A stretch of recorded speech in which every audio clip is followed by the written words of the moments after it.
Alors Guillaume, aujourd'hui, on fait cette vidéo pour répondre à une question, parce qu'en fait, tu es tombé sur un cas comme ça lors d'une chasse. Est-ce qu'on peut faire un investissement patrimonial et rentable? C'est possible? Oui, tout à fait.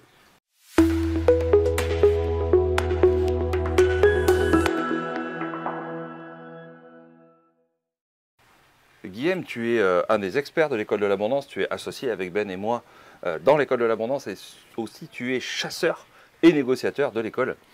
Et au détour d'une de tes chasses, tu es tombé sur un cas un peu particulier. C'est pour ça qu'on voulait absolument faire cette vidéo, pour t'expliquer un petit peu les raisonnements qu'on a eus et comment ça marche dans la vraie vie quand on chasse des biens immobiliers rentables. Des fois, on peut tomber sur des pépites. C'est vraiment une pépite que tu as trouvée. Le champ des possibles est bien. C'est ça. Alors déjà, on va se situer. Tu chassais pour un client qui habite à Paris. Oui. D'accord? Paris même, Paris 19e, je crois. Donc, tu es parti de Paris. Tu as pris les différents critères de demande, enfin, comment je dirais ça, les desiderata de ton client. Oui. Et puis, tu es parti en chasse ensuite. Donc déjà, tu trouveras dans une autre vidéo, on t'explique que oui, c'est possible de chasser des biens rentables quand on habite à Paris. Ça, c'est une autre vidéo spéciale.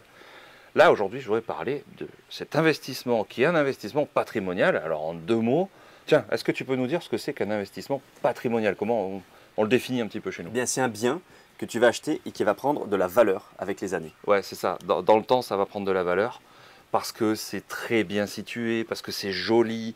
Et c'est pas souvent qu'on va acheter des biens de ce type-là parce qu'ils sont souvent moins rentables. Tout à fait. Parce qu'il y a plus de monde dessus, hein, il y a plus de concurrence de gens qui vont vouloir investir dans des biens en pierre de taille, des jolis immeubles, etc. Donc souvent, quand on va aller acheter des biens rentables, quand on va aller chasser des biens rentables, ils ne seront pas forcément jolis, ce sont des investissements, après propres et en bon état. Hein, bien sûr. Mais là, on parle vraiment de la beauté. Eh ben ouais, tu es tombé quand même sur un cas comme ça, et qui en plus est rentable, mais là, après, tu vas nous expliquer comment tu l'as transformé en rentable. Exactement, parce que sur le préfiché, il n'était pas rentable. Il n'était pas du tout. Non. Alors, on est dans une ville de combien d'habitants à la louche? 22 000 habitants. Entre 22 et 24 000. Ouais, ouais. C'est ça. Voilà, ok, on est à peu près d'accord sur 23,5. Voilà. 23 500 habitants, on va dire. Pas très loin de Paris, du coup, puisque c'était un client parisien. On essaye toujours d'être à moins de 2 heures de notre client, et donc c'est le cas, c'est 1h45. Oui, ok, 1h45 de Paris. Une ville quand même de 24 000 habitants ou 23 000 habitants. Ça veut dire quoi? Ça veut dire quand même que c'est une ville dynamique, il y a beaucoup de boulot, mais du coup qui attire aussi les investisseurs. Si ça attire les investisseurs, en général, c'est pas très rentable. Mais tu as quand même tenté le coup parce qu'il y avait un truc avec cet immeuble. Alors, est-ce que tu peux nous donner quelques chiffres là? Allez, d'abord, on va teaser un peu, tiens, on va te faire un peu patienter. Le prix affiché? Le prix affiché, voilà, 494 000 euros. Ok, il y avait combien de lots, combien d'appartements dedans? 8. Donc 8 appartements pour 495 000 euros, 494, moins de 2 heures de Paris. D'accord. Alors, avant d'aller plus loin, tu peux cliquer sur le lien qui est dans la description, dans lequel tu vas en savoir plus sur notre prestation de chasse. Tu rencontres Guillaume peut-être aujourd'hui pour la première fois. Guillaume qui est notre chasseur en chef de l'école de l'abondance et qui gère avec son équipe la chasse immobilière pour nos élèves et pour nos clients. Alors, tu trouveras ça dans la description. Alors Guillaume, quand tu cherches un bien rentable, tu pars du prix du marché, des loyers, hein, finalement c'est ce qui va rentrer, et puis après on va déterminer, sortir le moins d'argent possible bien évidemment. Mais la donnée connue, c'est l'analyse de marché et les loyers pratiqués. Là en plus, ils étaient tous loués les 8? Ouais, tout à fait. Donc 8 appartements loués. Ouais. C'est un point important. Combien de loyers total? 4 136 euros. Ok, donc 4 136 euros par mois au total, d'accord, qui rentrent. Et on a dit 494 000 euros affichés. C'est pas super rentable. Mais toi, tu as trouvé une astuce pour le rendre rentable.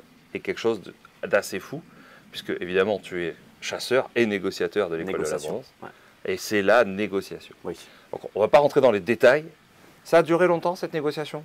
Il y a toujours des allers-retours. Hein. Ok, tu as eu différents allers-retours avec l'agent. Ce que je veux dire, des allers-retours, c'est-à-dire que il y a des offres, il y a une stratégie en fait de première accroche de prix qu'on donne en premier. Ouais. On reçoit un nom, on revient avec un nouveau prix. Enfin, c'est dans ce sens-là que je veux dire aller-retour entre moi et des échanges. Oui, voilà. Il y avait un agent immobilier entre les deux? Il y avait un agent immobilier. Ouais. C'est mieux ou c'est moins bien un agent immobilier?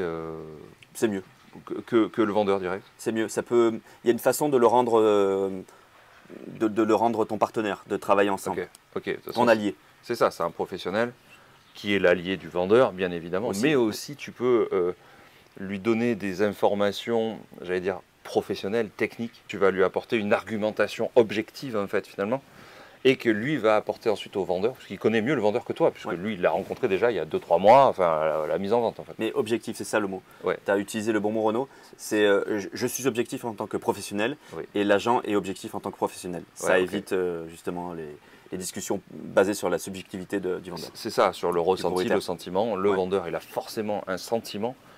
Si c'est un vrai investisseur, il y en aura peut-être moins que quelqu'un qui a habité dans le bien, par exemple, ou qui l'a depuis 20 ans. Mais effectivement, ça c'est très important. Donc la clé, dans cette histoire, la clé, c'est la négociation. On part de 494 000 euros. Tu nous as dit 4 136 euros de loyer. Bah, idéalement, si je fais la règle des 12%, là, comme ça, rapidement, j'aimerais bien pouvoir l'acheter 413 000. C'est ça, à peu près 412 430 euros. C'est ça. Attends, ça c'est quoi? C'est ce que tu as réussi à obtenir? C'est ce qu'on a réussi à obtenir. 412 000 euros? Oui. En partant de 494. En partant de 494? En vrai, ça a pris longtemps. Ça fait quoi? 1 ou 2 semaines de discussion, d'aller-retour? Il y a quand même beaucoup d'allers-retours. Et ce qui est vraiment en fait difficile, c'est savoir à quel prix d'ancrage on peut se permettre d'aller. Et donc là, on est allé sans le perdre. Sans le perdre, évidemment.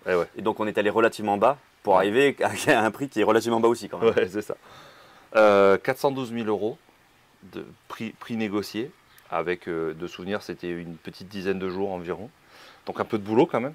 Mais un peu de boulot qui te fait gagner 80 000 euros dans l'histoire. C'est quand même plutôt une belle affaire. Donc effectivement, ton client parisien était très content.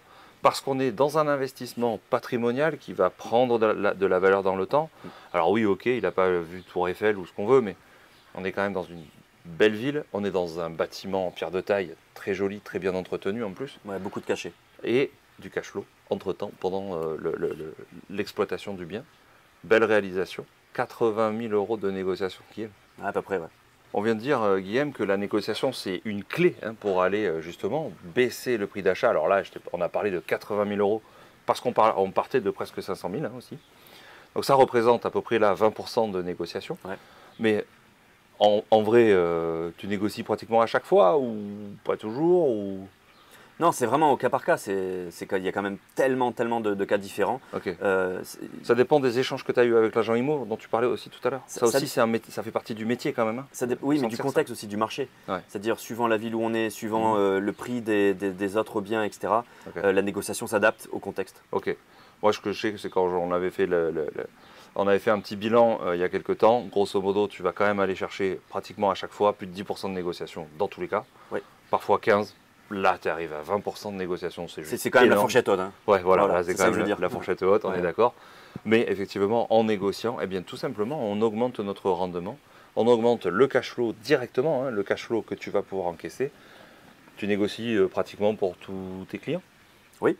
Donc, effectivement, si toi, tu es intéressé, je te rappelle, tu cliques sur le lien qui est dans la description et tu en sauras plus sur les services de chasse de l'école de l'abondance qui sont menés par Guillaume. Si tu as aimé cette vidéo et toutes les petites informations, les petites astuces que te donne Guillaume dans ces vidéos, eh bien tout simplement, tu peux nous mettre un pouce vers le haut. Si tu aimes aussi les astuces de cette chaîne YouTube, tu peux t'abonner à la chaîne, tu cliques sur la cloche pour recevoir la notification des prochaines vidéos, peut-être avec Guillaume, peut-être avec Ben, peut-être avec Brice, qui est un de nos experts aussi de l'école. On te dit à bientôt pour une prochaine vidéo. Merci Guillaume pour toutes ces précieuses astuces que tu nous donnes tout au long de ces vidéos. Ciao. À plus.